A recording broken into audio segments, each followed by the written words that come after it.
you're just coming out of the winter months.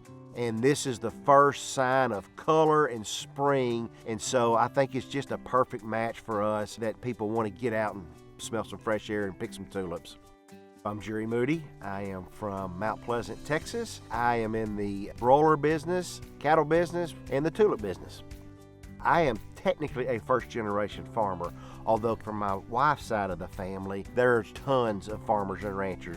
So we had the opportunity with her dad to go into the chicken business. He offered us some property that we could use to build the houses on, and so that's how we wound up getting involved in agriculture. The tulip business, we just got into it a couple of years ago, basically because my daughter challenged me.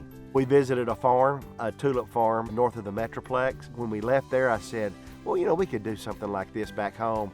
And my middle daughter said, you always say that and you never do it.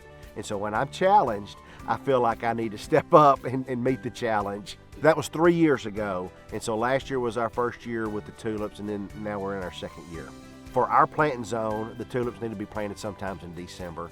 The tulips will start blooming the end of February, all through March, and hopefully into April. A lot of that depends on Mother Nature. Tulips are very, very resilient. We plant them 6 inches in the ground, which is below the freeze line here. Even the 13-degree weather that we had this year, it didn't damage the tulips.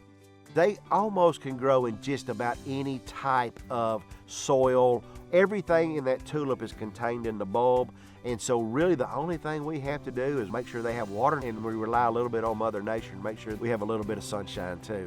We planted 52,000 bulbs this year.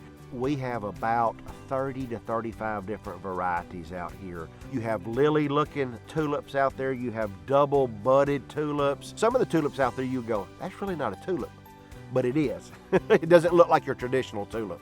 We love getting to have an end product in somebody's hands, because in the chicken business and mostly in the cattle business, we don't get to see that customer that uses that product.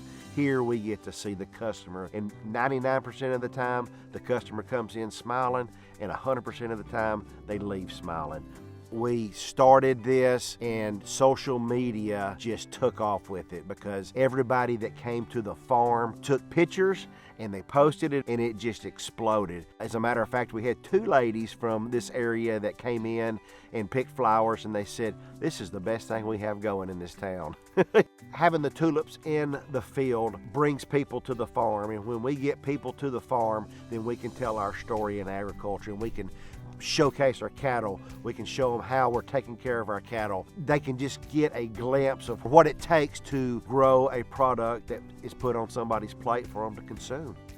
To do this with my family means everything to me. My daughters help me plant. My son-in-laws have helped me plant. My grandkids are out here when we plant. My son's here. So that's what makes it really, really special for me, is everybody can put the bulb in the ground and see what's going to happen in a few months when that flower comes up. This is just a very enjoyable part of farming and ranching for us, and to have my kids and my grandkids an opportunity just to maybe hopefully pass something on to them that they can grab a hold of and take to new heights.